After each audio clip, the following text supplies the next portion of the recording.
Halo Sobat Cahaya semua, yuk latihan soal online bersama channel Cahaya Belajar Bersama. Di video kali ini kita akan membahas soal tentang keperawatan medikal bedah, khususnya pada sistem pernafasan. Seperti biasanya, setiap soal hanya diberikan waktu pengerjaan 30 detik. Di akhir soal nanti ada jawaban dan pembahasannya.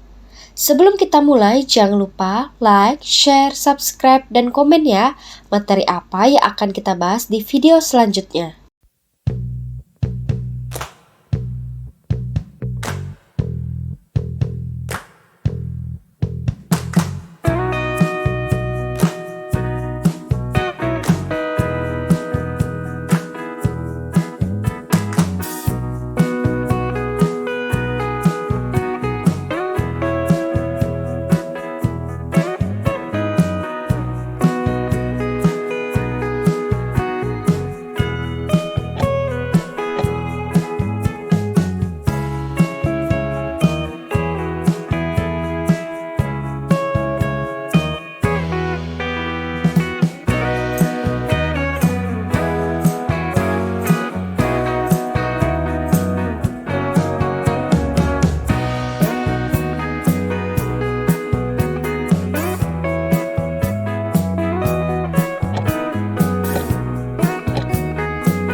Di soal pertama yang ditanyakan adalah pengkajian vokal primitus termasuk dari pemeriksaan fisik apa? Pemeriksaan fisik itu terdiri dari inspeksi, palpasi, perkusi, dan auskultasi. Berarti option E sudah salah ya. Jadi jawabannya antara A, B, C, atau D. Untuk mengingatkan Sobat Cahaya semua, pemeriksaan fisik ini dilakukan untuk mengevaluasi kondisi fisik secara langsung yang terdiri dari inspeksi, palpasi, perkusi, dan auskultasi. Kita tinjau optionnya satu persatu. Option A, inspeksi. Inspeksi merupakan pemeriksaan fisik dengan cara mengamati secara visual atau menggunakan indera penglihatan untuk mengamati fisik pasien. Nah, kalau pada pasien dengan pneumonia, pasti yang diamati adalah sistem pernafasannya, seperti amati bentuk toraks, amati frekuensi pernafasan, irama, kedalamannya, apakah ada cuping hidung, bernafas menggunakan bantuan otot pernafasan, dan apakah ada tanda-tanda retraksi interkostalis. Berarti option A salah ya. Option B, palpasi. Palpasi adalah pemeriksaan fisik yang dilakukan dengan menyentuh tubuh pasien menggunakan tangan atau jari. Contohnya denyut nadi, gerakan pernafasan, penurunan ekspansi paru, dan kaji vokal primitus. Vokal primitus merupakan getaran yang dihasilkan suara dan ditransmisikan ke dinding dada. Getaran ini dapat dirasakan oleh tangan yang dimana tangan perawat atau tangan pemeriksa meletakkannya pada dinding punggung. Kemudian, pasien mengucapkan kata seperti 77. Nanti bisa dibaca-baca lagi ya tentang tes vokal primitus atau taktil primitus. Jadi jawabannya adalah palpasi. Untuk opsi yang C, perkusi. Teknik ini digunakan untuk pemeriksaan kondisi tubuh dengan mengetuk permukaan tubuh menggunakan jari, tangan, atau instrumen kecil. Contoh pada pasien dengan gangguan sistem pernafasan, adanya suara sonor atau hipersonor pada paru, adanya pekak atau flatness, adanya redup atau dulness, dan adanya timpani. Sedangkan opsional D, auskultasi. Auskultasi ini pemeriksaan fisik yang dilakukan dengan mendengarkan suara organ tubuh menggunakan stetoskop. Contohnya, adakah terdengar bunyi nafas tambahan seperti stridor, wheezing, ronchi, dan lainnya. Ingat saja ya, tahap atau teknik pemeriksaan fisik itu ada 4. Inspeksi, palpasi, perkusi, dan auskultasi. Kalau inspeksi dengan melihat, palpasi dengan meraba atau menyentuh, perkusi dengan ketukan jari atau alat atau instrumen kecil, sedangkan auskultasi dengan mendengarkan alat menggunakan stetoskop. Jadi itu ya cara mudah menghafalnya. Lanjut ke soal nomor 2. Soal yang kedua yang ditanyakan adalah prioritas masalah keperawatan. Untuk masalah keperawatan atau diagnosa keperawatan pada gangguan sistem pernafasan, yang paling sering muncul di soal adalah bersihan jalan nafas tidak efektif, pola nafas tidak efektif, dan gangguan pertukaran gas. Tapi perlu diingat ya, tidak menutup kemungkinan diagnosa lain itu bisa muncul. Oleh sebab itu, kita harus benar-benar melihat datanya, apakah data yang sering muncul untuk mendukung permasalahan yang dapat ditegakkan. Sekarang kita lihat optionnya satu persatu. Perlu diingat ya, untuk kriteria penegakan masalah keperawatan berdasarkan SDKI harus ada tanda dan gejala mayor 80-100% dengan data di soal. Apabila ada lebih dari satu masalah keperawatan sesuai dengan kriteria tersebut, urutkan masalah keperawatan itu sesuai dengan urutan kebutuhan hierarki Maslow dan prioritaskan berdasarkan yang mengancam nyawa. Kita tinjau optionnya A, hipertermia. Hipertermia merupakan suhu tubuh meningkat di atas rentang normal, yang dimana gejala dan tanda mayornya berupa data objektif, suhu tubuh di atas nilai normal. Maka masalah keperawatan ini bisa kita angkat ya, karena menunjukkan data mayor 100%, yang dimana kasus di soal tubuh pasien 38,1 derajat. Ini kan berarti suhu tubuh di atas nilai normal. Tapi apakah masalah keperawatan ini menjadi prioritas? Yuk kita tinjau option yang lainnya. Option yang B, bersihan jalan nafas tidak efektif.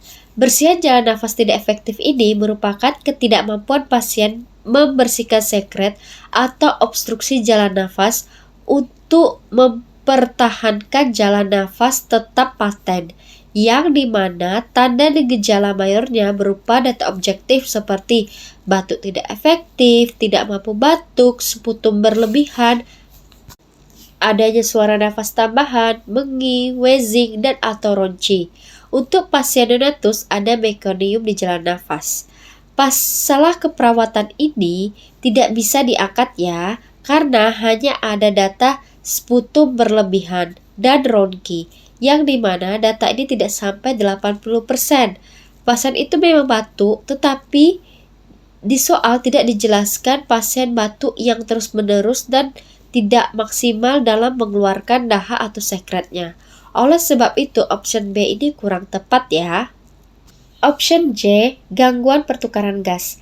Gangguan pertukaran gas merupakan kelebihan atau kekurangan oksigenasi dan atau eliminasi karbon dioksida pada membran alveolus kapiler, yang dimana gejala dan tanda mayornya berupa data subjektif pasien mengeluh sesak nafas dan data objektif di mana nilai PCO2-nya meningkat atau menurun, nilai PO2-nya menurun, takikardia, pH arterinya meningkat atau menurun, dan adanya bunyi nafas tambahan. Diagnosa atau masalah keperawatan ini bisa kita angkat ya, karena memenuhi kriteria yang dimana pasien mengeluh sesak nafas, nilai PCO2-nya meningkat, nilai PO2-nya menurun, nilai pH arterinya menurun, frekuensi nadi meningkat, dan adanya suara nafas tambahan. Tapi apakah masalah keperawatan ini menjadi prioritas? Bisa jadi ya, tapi kita lihat option yang D dan E terlebih dahulu. Option D, pola nafas tidak efektif.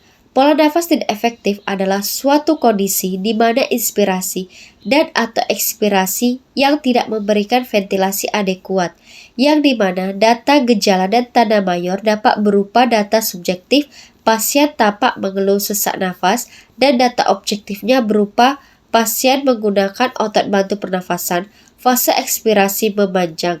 Nah, kondisi ini di mana proses mengeluarkan udara berlangsung lebih lama, di mana bisa terjadi pada pasien penderita asma, dan adanya pola nafas abnormal seperti takipnu, bradipnu, hiperventilasi kusmaul, dan Chinese talk. Untuk option D ini juga kurang tepat ya, karena data yang ada cuma pasien mengeluh sesak dan adanya pola nafas yang abnormal. Jadi kurang mendukung kriteria pengangkatan masalah keperawatan ini. Jadi option yang D kurang tepat ya. Kita tinjau lagi option yang terakhir atau option E, yaitu gangguan mobilitas fisik. Gangguan mobilitas fisik ini merupakan keterbatasan dalam gerakan fisik dari satu atau lebih ekstremitas secara mandiri, yang dimana data gejala dan tanda mayor yang ada seperti pasien mengeluh sulit menggerakkan ekstremitas, tampak kekuatan otot pasien menurun, dan rentang gerak atau ROM-nya mengalami penurunan. Kita lihat di soal tidak ada data yang menjelaskan untuk penegakan masalah keperawatan ini. Berarti option yang E kurang tepat ya. Oleh karena itu, masalah keperawatan yang bisa ditegakkan berdasarkan soal yaitu hipertermia dan gangguan pertukaran gas. Karena ada dua masalah keperawatan yang bisa diangkat, untuk menentukan prioritasnya kita harus melihat dari kebutuhan hierarki Maslow. Semakin ke bawah, kebutuhan semakin penting. Kita lihat tampilan berikut ini, di mana kebutuhan akan oksigen berada di paling bawah, sedangkan hipertermia termasuk di kebutuhan kedua yaitu safety. Memang secara tidak langsung hipertermia ini termasuk dalam teori kebutuhan Maslow. Namun, hipertermia dapat berhubungan dengan proses infeksi dari suatu penyakit. Oleh karena itu, hipertermia termasuk di kebutuhan hierarki Maslow safety atau kebutuhan akan rasa aman dari penyakit. Kalau dilihat dari mengancam nyawanya, juga masalah keperawatan sistem pernafasan lebih prioritaskan mengancam nyawa. Kalau tidak ditangani segera, pneumonia merupakan peradangan paru-paru yang disebabkan oleh infeksi virus, bakteri, atau jamur. Kondisi ini umumnya ditandai dengan batuk berdahak, sesak nafas, atau demam. Oleh sebab itu, kita harus tangani terlebih dahulu masalah pada parunya. Jadi, untuk masalah keperawatan prioritas yang paling tepat adalah C, gangguan pertukaran gas. Soal ketiga yang ditanyakan adalah intervensi keperawatan yang tepat. Terlebih dahulu, kita lihat di soal permasalahan yang dialami oleh pasien dan tujuan atau rasional dari masing-masing intervensi yang disajikan. Berdasarkan kasus di atas, ditemukan data ronci basah di bagian basal paru, sulit mengeluarkan dahak, dan susah berbicara karena suaranya serak. Data-data tersebut dapat disimpulkan bahwa masalah pasien adalah kesulitan mengeluarkan dahak, sehingga tindakan yang dilakukan oleh perawat adalah melakukan fisioterapi dada. Fisioterapi dada merupakan suatu terapi yang memfokuskan pada perbaikan saluran pernafasan melalui serangkaian teknik dan latihan, tujuannya untuk membantu mengeluarkan dahak di paru. Kita tinjau option yang lainnya. Option A, mengukur saturasi. Kurang tepat ya, karena tujuannya untuk mengetahui kadar oksigen dalam darah dan memantau kesehatan seseorang. Jadi option A ini kurang tepat ya. Option B, berikan posisi semivolar. Posisi semivolar dilakukan untuk membantu pasien bernafas dengan lebih baik, terutama pada pasien yang mengalami sesak nafas. Tindakan ini bisa dilakukan tapi tidak menjadi prioritas. Pasien sesak bisa diakibatkan karena produksi sputum atau dahak yang berlebihan, yang menutup atau menghalangi jalan nafas. Jadi option yang B kurang tepat ya. Option C, berikan oksigen. Kurang tepat ya, karena yang menjadi masalah adalah sulit untuk mengeluarkan dahak. Dan option E, mengukur frekuensi pernafasan. Untuk apa kita ukur lagi, di soal sudah diberitahu frekuensi pernafasannya. Jadi jawaban yang paling tepat adalah memberikan fisioterapi dada. Soal nomor 4 yang ditanyakan adalah apakah pemeriksaan penunjang yang tepat. Kita lihat di soal di mana pasien mengalami penurunan kesadaran dengan frekuensi pernafasan 13 kali per menit dan terpasang oksigen masker dari 7 liter per menit menjadi 10 liter per menit. Tetapi saturasi oksigen tetap tidak naik. Perawat curiga terapi oksigen masker tidak maksimal dan harus dilakukan pemeriksaan penunjang lanjutan. Suatu kondisi ketika pasien sudah diberikan terapi oksigen masker, kemudian hasil saturasinya tetap di bawah normal, maka seseorang tersebut cenderung mengarah ke gagal nafas atau gangguan metabolik, sehingga perlu dites atau dicek AGD-nya atau analisa gas darahnya untuk memastikan apakah pasien tersebut mengalami gangguan metaboliknya. Lanjut ke soal nomor 5. Yang ditanyakan adalah apa evaluasi yang tepat dilakukan. Kalau menentukan evaluasi, kita merujuk pada soal apakah tindakan yang sudah diberikan kepada pasien. Kita lihat di soal di mana pasien kesulitan untuk mengeluarkan sekretnya yang ditandai dengan suara ronci, sehingga dilakukan tindakan nebulasi. Evaluasi dari tindakan nebulasi ini adalah diharapkan sekret akan berkurang yang ditandai dengan suara nafas yang normal dan sesak nafas berkurang, bakal hilang, yaitu dengan cara melakukan pengkajian suara nafas tambahan. Bagaimana Sobat Cahaya, sudah ada gambaran ya tentang soal-soal perawatan medikal bedah khususnya sistem pernafasan. Jangan lupa like, share, komen, dan subscribe ya channel Cahaya Belajar Bersama. Nantikan video terbarunya. Sampai jumpa di next video. Bye-bye.